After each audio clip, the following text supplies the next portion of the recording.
Listen to Downtown Hot Radio on the air 24 hours a day and 7 days a week. Now tuned into the Real Rap Radio Show. I'm your host, Walil Archer on Downtown Hot Radio. I'm a special guest today. I have Maureen C. Santora. How are you today? I'm doing very well, very well. Getting ready Awesome. for the holidays, getting, excited about, being with family. Awesome. Are you staying home for the holidays? Well, we're staying home. Everybody comes to my house, and we go to my daughter's house on Christmas Eve. So the family is together, and it's wonderful. It's wonderful. Awesome. And what state are you joining us from? New York City, New York State. Nice. New York, New York. I love New York. That's awesome. So let's talk about your book today. Let everyone know the name of your book. All right, the name is We Remember, Stories of September 11th, told by families and siblings. And what inspired you to write this book? Well, after 9/11, for me, my son was one of the firefighters who died on September 11th.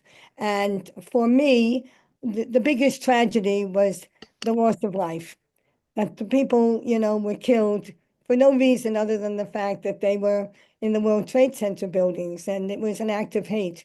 And for me, that was the greatest tragedy. It was not the buildings coming down that was so terrible. It was that all these lives were lost, and all the families, the thousands and thousands of family members who are still impacted by this terrible tragedy.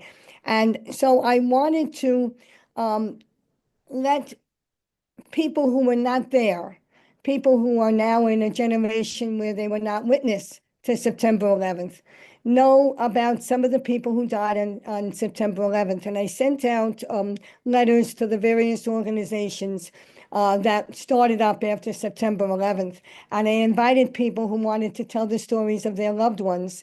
And I compiled them into a book. And the stories were meant for readers, for junior high school, college, and just anybody, adults who wanted to learn about some of the people who died on that day. And I never changed the way the stories were written. I only was the editor for the most part, and I, gave some suggestions and that kind of thing. But they're all individual stories. They're all stories of the people who died growing up in the book and how they became, who they were. And on September 11th, they were snuffed out because of hatred.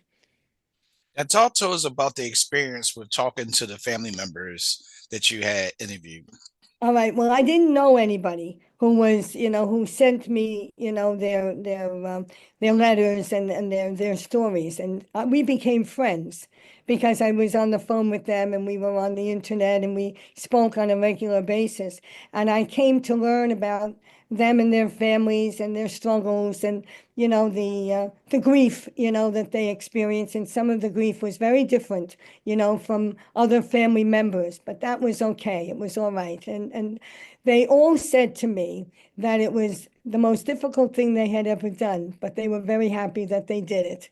And when the book, came, into fruition, they were happy that their stories of the people that they love so dearly and still love, were told. And so I'm very happy with this book. I'm very happy that these stories, and it's only a few of the thousands of people who died, but it's a snippet. There were firefighters, there were people on the plane, there were people who were in the corporate world and Cantor Fitzgerald and various other, companies. And they all wrote their stories with love. They were all truthful stories. They were stories that were told with great, great love. And I was very happy, that it came together like this. Nice. And did one story stick out more than the other? And if so, which story was that? Oh, well, that's very hard to tell because there were a whole lot of stories. Some of the stories made me laugh, and others were, just stories of great individuals who were doers. That was the common thread in all of the stories that I was very surprised to see, because even though their professions were different, they were the people who stepped up from the time they were young. They were the people who, went to help somebody who was in need or had fallen down or was hurt or injured in a baseball game or a basketball game. And they were the doers. And I was surprised to see that came, into play when the stories were read. There's one story that I like very much, and it's a firefighter's mom wrote about her son, who was a character, and he played the piano. And she used to say he played the piano like Jerry Lee Lewis, and he wanted to be like another Jerry Lee Lewis, but he graduated from high school and became a nurse instead. And then he became a firefighter. And she tells the story of him going back to his high school after he's become a firefighter and in the army. And he went to a Catholic high school, which was very, very, very strict. And he passes by a room after speaking to teachers, and these children who were very sad, who were, being punished, who were staying after school, are, in the room. And he comes in his uniform and he says, class dismissed. And the kids all get up and they leave. And of course, throughout his career, the mother was called on numerous occasions for, her son doing these kinds of things and getting into trouble and not paying attention to the rules. So she gets a call, and now he's, since passed away, but she gets a call, and she is told by the principal, gee, your son Michael, dismissed all these boys in detention, and this was not the right. And she said, listen, he's been in the army, he's a nurse, he's a firefighter. He's your problem now. He's not my problem. And thank you very much for the call. But she wrote it in a very, very humorous way. She was a very, very funny individual in real life. I miss her a lot. But, that's one of many, many, many stories, that are in the book. And my children all wrote in the book as well. My husband did too. I didn't write because I had written other things about my son, but there were many wonderful stories in the book that just lighten your heart about real people who were doing absolutely nothing, but just going to work. Just going to work. They were not political. They were not, protesting. They were not doing anything other than just going to work, and they were snuffed out because of hatred. So True. Now, what part of the book was the hardest for you to write, and why? Well, the hardest part for me was I wrote a beginning and an ending. So I wrote an epilogue, and I also wrote a foreword. And writing the foreword to describe the day for me and how the day played out for me was very, very difficult. And when the books were written, it was early on in the process of grief. It was only several years after, this had happened. And so most everybody who wrote their stories was still grieving, and they were still not, they hadn't come into their own in terms of, who they were going to become after the death of their children or their brothers or their best friends. And so, it was very difficult. And then the epilogue, I needed to write about, because we still have people after 9/11 who have died because of the toxic air, and they're still dying. And my husband and I are still going to the funerals. And in fact, this past month, we went to 4 funerals of people that we personally knew. And so this tragedy continues. It was not only on September 11th, but now it's 2025, and you still have families who are losing loved ones because they stepped up and did the right thing. And so that was very difficult to write, but I felt that was very, very important to put that in the book. Understandable. Now, after the readers read the book, what is the core message you want the readers to walk away with? Well, what I want everybody to know is that if you are in a good family, meaning that you have love in your family and you have support and you have dreams and you're willing to work very hard for your dreams and you're patient, and you're willing to continue to follow your dreams, you will be a very big success in your life, because all of these people were very successful.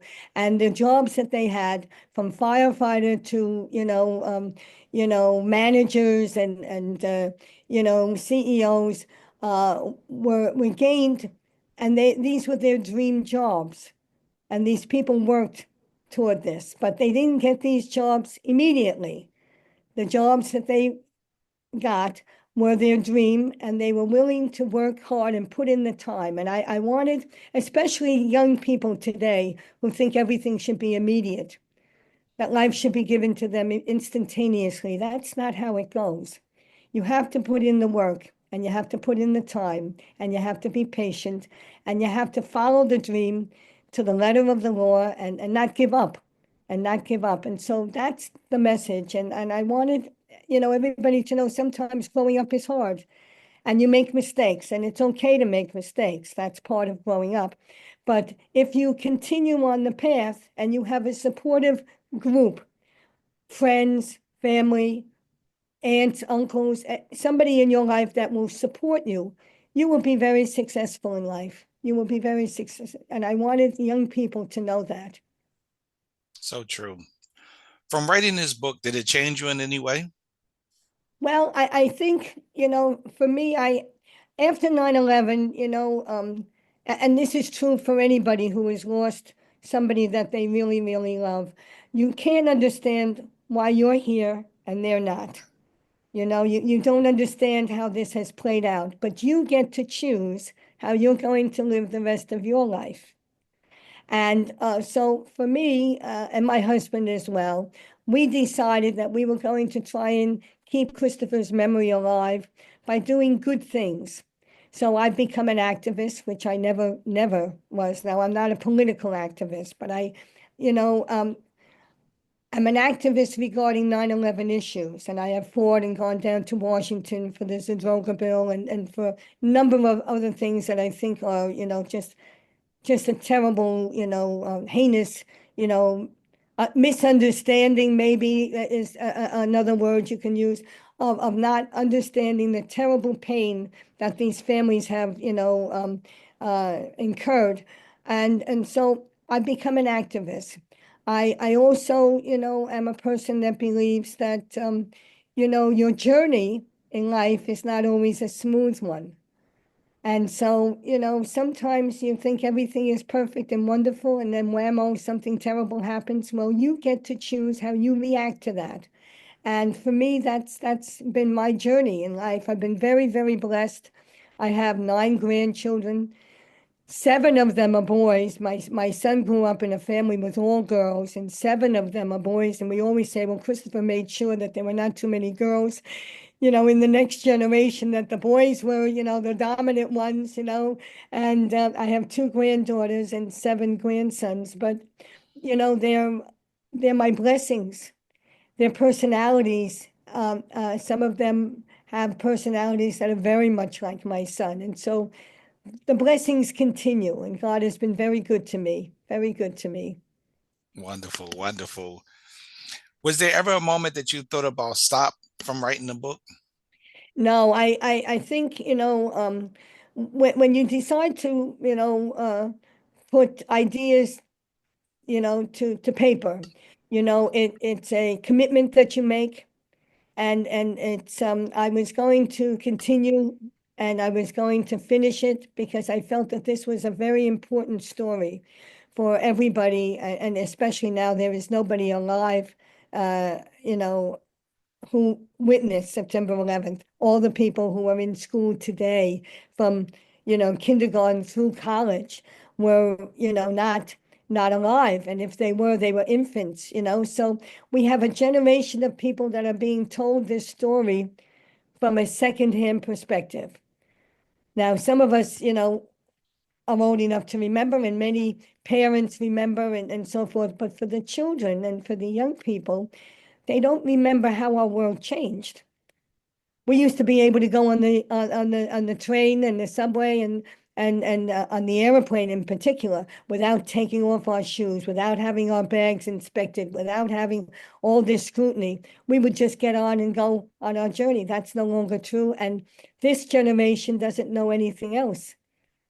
They don't know anything else. And so, I wanted them to have an idea of, what was before and how we as a society can become a kinder, more loving community. Where can people purchase your book from? From Barnes and Noble and also Amazon. The books are on Amazon. All three books are on Amazon. The Day the Towers Fell, My Son Christopher. Those are children's books, and they're picture books, and they're meant specifically for young people to tell the story. Emergent readers, new readers, to tell the story without making it terribly graphic and frightening. And then the We Remember is for older, for readers, for people who are actual readers, to learn about some of the people who died on September 11th. Okay. And as we begin to close out, any final thoughts or closing remarks? Well, I wish everybody a wonderful holiday, and my hope is that 2026 is just a wonderful year for everybody. We've had some tough goes, the last several years, and I'm hoping that there's a new beginning for everyone, and just be faithful and be courageous and speak out in injustice ever. Awesome. Maureen, I'd like to thank you so much for doing the interview today.